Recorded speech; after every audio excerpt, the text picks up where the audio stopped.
No puedo ni levantar la mirada, lo siento.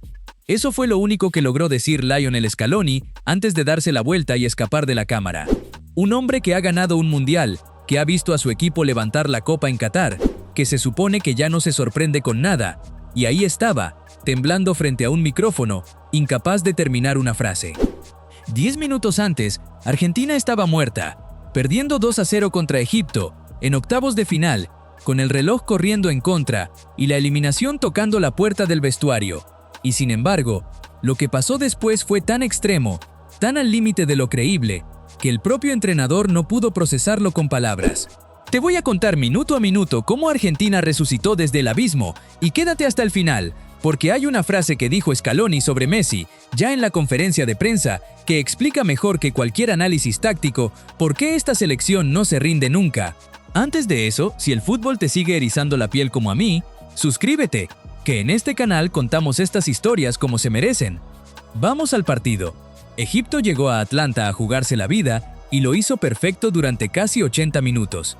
Presionó, cerró espacios, incomodó a una Argentina que no encontraba el ritmo habitual y se puso 2-0 arriba en el marcador. Para cualquier otro equipo del mundo, ese resultado, contra ese rival, en esa fase del torneo, hubiera significado el final, la vuelta a casa.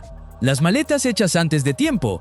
En las gradas del Mercedes-Benz Stadium, entre los 71,000 espectadores, el silencio empezaba a instalarse en la parte argentina del estadio. Ese silencio raro, incómodo, el de la gente que ya empieza a asumir lo peor, pero todavía no quiere admitirlo en voz alta. Del otro lado, Egipto jugaba la noche perfecta. Un combinado que llegaba a este mundial sin la etiqueta de favorito, con Mohamed Salah cargando sobre los hombros las expectativas de todo un continente, se encontraba a apenas 15 minutos de firmar una de las mayores sorpresas del torneo. Habían defendido con orden, habían golpeado en el momento justo, y durante 80 minutos hicieron exactamente lo que tenían planeado: asfixiar a la campeona vigente y llevarse la clasificación por delante. Ya en el banco egipcio, empezaban a mirarse entre ellos con esa mezcla de nervios y euforia contenida que aparece cuando el sueño está a un paso de cumplirse. Nadie en ese estadio, ni siquiera los propios jugadores argentinos, podía imaginar todavía lo que estaba a punto de desatarse. Y en medio de esa agonía había un dato que pesaba sobre todo lo demás. Lionel Messi tenía 39 años, apenas unos días después de haberlos cumplido, y el reloj de su carrera en los mundiales corría distinto al de cualquier otro jugador en ese campo. Cada partido de esta fase final podía ser, literalmente, uno de los últimos que jugara en una Copa del Mundo. Esa idea flotaba sobre el estadio sin que nadie la dijera en voz alta, pero se sentía en cada balón que tocaba, en cada mirada que le devolvían sus compañeros más jóvenes cuando pedía el balón.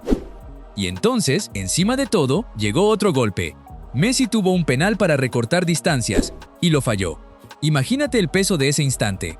Perdiendo por 2, con la eliminación acechando, y la máxima figura del equipo desperdiciando la oportunidad más clara para meterse de nuevo en el partido. En cualquier otro contexto, ese fallo hubiera sido la noticia del partido. Los titulares ya estaban escritos. Messi falla el penal decisivo. Argentina queda al borde de la eliminación. Un capitán distinto quizás hubiera bajado la cabeza, hubiera dejado que ese error le pesara en las piernas durante el resto del encuentro, hubiera preferido desaparecer del protagonismo en los minutos siguientes para no arriesgarse a fallar otra vez. Messi no. Y ese detalle, el de no derrumbarse después del penal fallado, terminaría siendo la clave de todo lo que pasó después. Guárdate esa idea, porque va a volver al final de este vídeo con una frase que la explica mejor que yo. El reloj marcaba el minuto 79 cuando Argentina encontró la primera grieta. Un centro preciso puso el balón en el corazón del área chica, y ahí apareció Cristian Romero, el Cuti, subiendo como un ariete más para rematar de cabeza y clavarla en el fondo de la red. 2-1. El estadio, que hasta hacía un minuto agonizaba en silencio, explotó de golpe. No era solo un gol, era la primera señal de que esto todavía no había terminado, de que quedaban minutos, de que quedaba esperanza.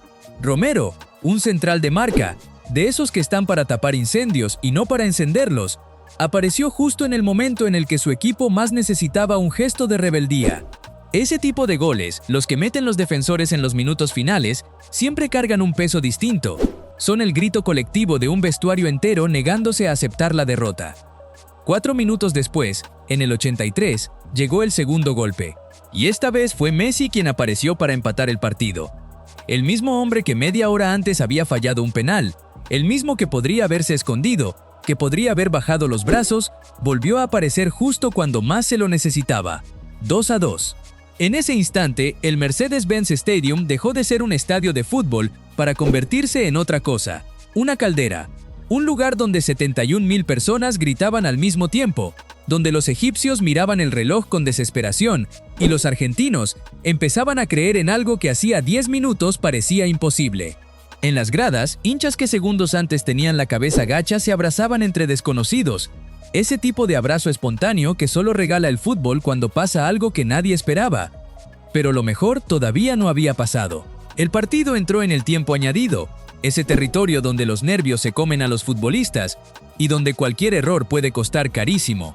Egipto, que hasta hacía 10 minutos controlaba el destino del partido, ahora corría detrás del balón, exhausto, viendo cómo el sueño se le escapaba entre las manos, igual que se le había escapado a Argentina un rato antes. Y fue justamente ahí, en el minuto 90+3, cuando Enzo Fernández remató también de cabeza para poner el 3-2 definitivo. La remontada estaba completa. En apenas 15 minutos de un partido que parecía sentenciado, Argentina había pasado de la eliminación al pase directo a cuartos de final. Del lado egipcio, la frustración fue inmediata. Varios jugadores reclamaron con vehemencia al árbitro por una jugada previa al gol de Enzo Fernández, convencidos de que había existido una falta sobre Salah que no se sancionó.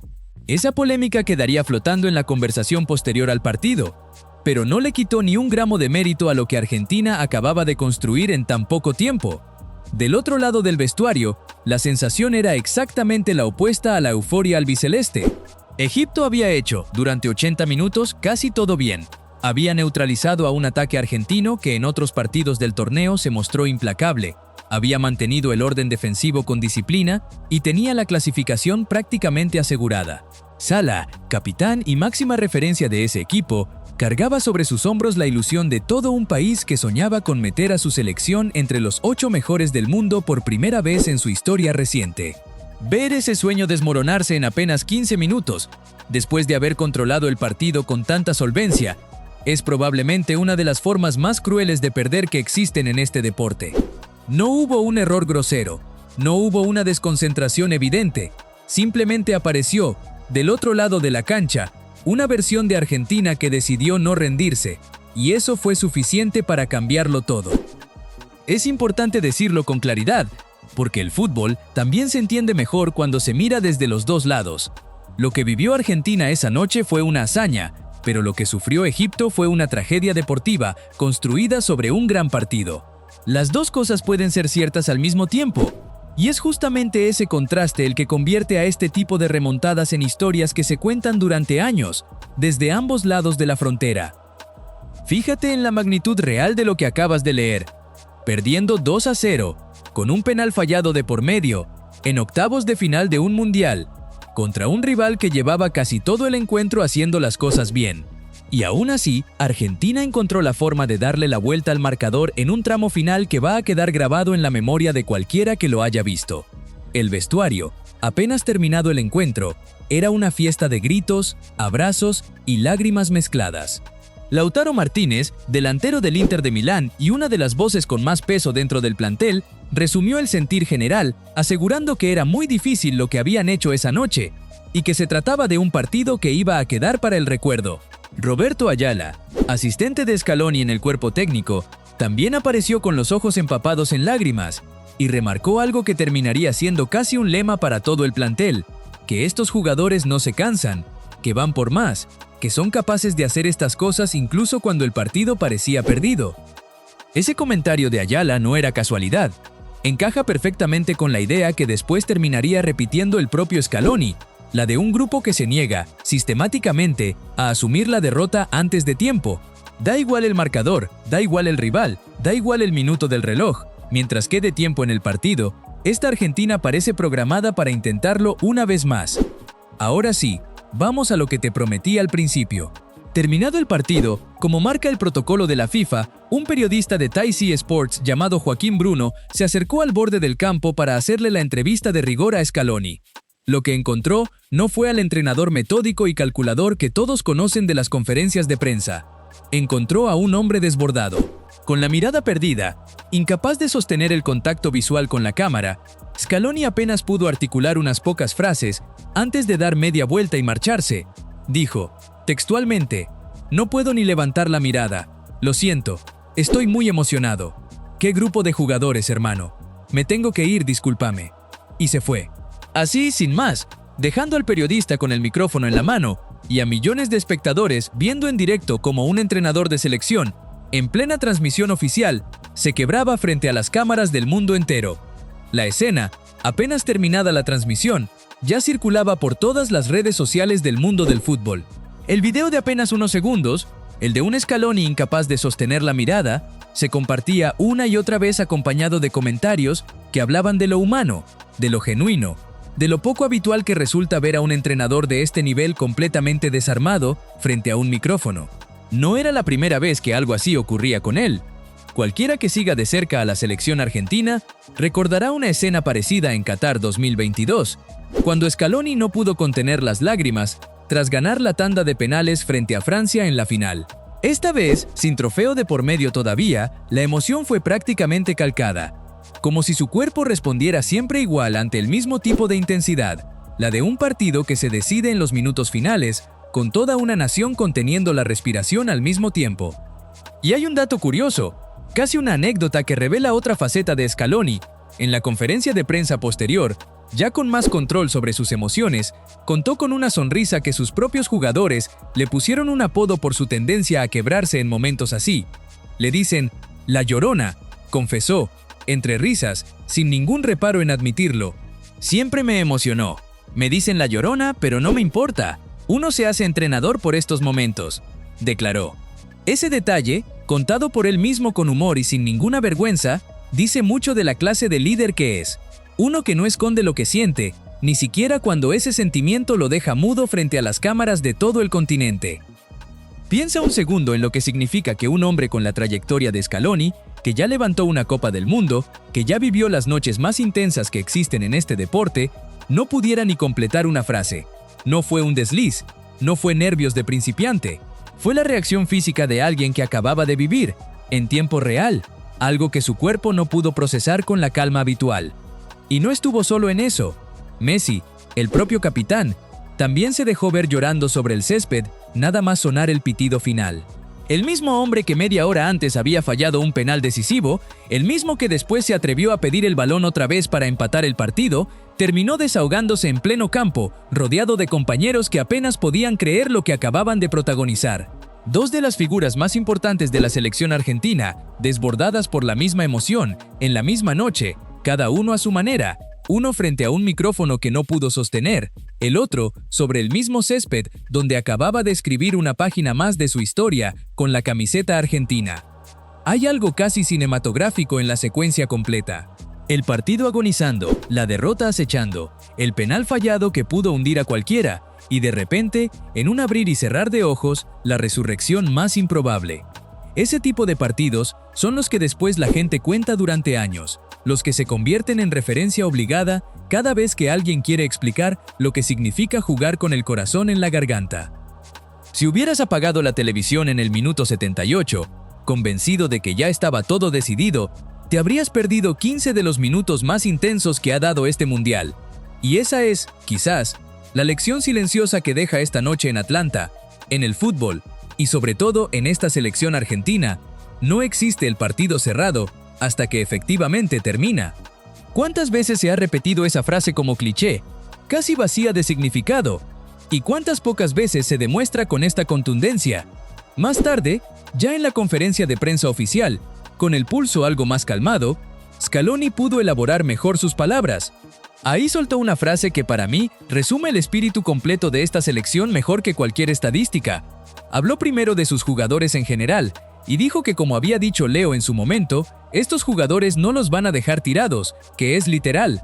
Y después, refiriéndose específicamente a Messi y al penal fallado, añadió algo que se te va a quedar grabado. Dijo que Leo podría haberse quedado atrapado en ese error, y que sin embargo, siempre la vuelve a pedir, siempre la vuelve a intentar. Y cerró con una imagen perfecta, Me pone la piel de gallina. Detente un momento en esa frase. Me pone la piel de gallina. No es el lenguaje técnico de un entrenador analizando una jugada. Es la confesión de un hincha más, disfrazado de estratega, admitiendo en voz alta que después de tantos años en esto, todavía hay cosas que lo desbordan por completo. Y aquí está el detalle que quizás no notaste a primera vista. Scaloni no eligió hablar del resultado, ni de la táctica, ni del rival. Eligió hablar de la actitud de Messi después de fallar el penal, de la capacidad de pedir el balón otra vez, de intentarlo de nuevo, de no cargar con el peso del error. Esa es la verdadera columna vertebral de este equipo. No es solo talento, es la negativa colectiva a rendirse, empezando por el propio capitán, que un rato antes había fallado la jugada más determinante del partido y minutos después estaba ahí, empujando el empate con el pecho hinchado, como si nada hubiera pasado. Es fácil, viendo el resultado final, olvidar lo cerca que estuvo todo de terminar de otra manera. 80 minutos de partido, 2 goles en contra, un penal errado. Cualquier guión lógico de esa historia terminaba en eliminación. Y sin embargo, 15 minutos bastaron para reescribirlo todo. Ese es el tipo de fútbol que convierte a un entrenador curtido en un hombre incapaz de mirar a cámara, y a un capitán de 39 años en alguien que llora en pleno césped como si fuera su primer partido grande. Hay una capa más profunda en todo esto que vale la pena mirar con calma. Messi ya no tiene 20 años corriendo detrás de un sueño lejano. Tiene 39, cumplidos apenas unos días antes de este partido, y cada mundial que juega a partir de ahora es, potencialmente, una despedida. Esa idea, que normalmente se cuenta con nostalgia, con la mirada puesta en el pasado, esta vez se manifestó de otra forma, en la insistencia, en la negativa a que un penal fallado definiera su noche, en la decisión, casi automática, de volver a pedir el balón cuando cualquiera hubiera preferido desaparecer del protagonismo durante unos minutos. Es fácil hablar del legado de un futbolista mirando sus títulos, sus goles, sus récords, pero hay otra forma de medir a los grandes, más silenciosa, que tiene que ver con cómo responden cuando algo les sale mal delante de todo el mundo. Y en ese sentido, lo que hizo Messi esa noche en Atlanta, entre el penal fallado y el gol del empate 4 minutos antes de la clasificación de Cristian Romero, es tan revelador de su carácter como cualquier título que haya levantado a lo largo de su carrera. Con esta clasificación, Argentina ya está instalada en los cuartos de final del Mundial 2026, esperando conocer a su rival en el cruce entre Suiza y Colombia. Sea cual sea el resultado de ese partido, lo que queda claro es que la próxima Argentina que salga a la cancha en cuartos ya no será la misma que empezó perdiendo 2-0 contra Egipto. Será una versión reforzada por la certeza de que, incluso en el peor de los escenarios, este grupo encuentra la forma de sobrevivir. Y después de una noche como esta, cuesta imaginar a algún equipo del mundo queriendo enfrentarse a una Argentina que acaba de demostrar, otra vez, que el marcador nunca es una sentencia hasta que suena el pitido final. Los rivales que quedan en el camino ya saben de primera mano lo que significa relajarse 2 goles arriba contra esta selección. Significa arriesgarse a terminar llorando del lado equivocado del marcador. A la mañana siguiente, los diarios deportivos de medio mundo abrían con la misma imagen, la de Scaloni dándose la vuelta frente al micrófono de TyC Sports, incapaz de sostener la entrevista. No era la remontada en sí, con ser extraordinaria, lo que más circulaba, era ese instante de vulnerabilidad absoluta, el de un entrenador ganador de un mundial reducido a unas pocas palabras entrecortadas. En un deporte que a veces se cuenta solo en números, en posesión de balón y en estadísticas de expected goals, esa escena recordó algo que se olvida con facilidad, que detrás de cada decisión táctica hay una persona que sufre, que se ilusiona, que puede quebrarse igual que cualquier hincha sentado en su casa. Para Argentina, el desafío ahora cambia de forma. Ya no habrá margen para regalar 2 goles de ventaja y confiar en una heroicidad de último minuto. Los cuartos de final exigen otro nivel de precisión, y el rival que salga del cruce entre Suiza y Colombia llegará advertido. Sabe que enfrenta a un equipo capaz de resucitar de cualquier marcador, pero también sabe que ese tipo de remontadas, por más épicas que sean, consumen una cantidad de energía física y emocional que después hay que pagar. La pregunta que empieza a rondar el entorno de la selección es si esta Argentina puede permitirse otro susto de esa magnitud, o si necesita, de una vez, empezar a resolver los partidos antes de que el reloj los ponga contra las cuerdas. Lo que nadie puede discutir, después de lo visto en Atlanta, es el carácter de este grupo. Se puede hablar de errores defensivos, de un primer tiempo flojo, de un penal fallado en el peor momento posible, pero ninguna de esas críticas alcanza a opacar lo que verdaderamente importa, que, contra todo pronóstico, con el marcador en contra y el reloj corriendo, esta selección volvió a encontrar una salida donde parecía no haber ninguna. Ahora te toca a ti. ¿Crees que esta selección argentina tiene ese algo especial que la hace distinta? ¿Esa capacidad de no rendirse ni cuando el partido parece perdido? ¿O piensas que tarde o temprano la suerte se les va a acabar en un mundial tan exigente como este? Déjame tu opinión en los comentarios, que la discusión siempre está buena. Si te gustó este repaso, dale like, suscríbete al canal para no perderte lo que viene en los cuartos de final y compártelo con ese amigo que todavía no puede creer la remontada. Porque hay noches de fútbol que se explican con estadísticas, y hay otras, como esta, que solo se entienden viendo a un entrenador escapar de una cámara porque no puede ni sostener la mirada.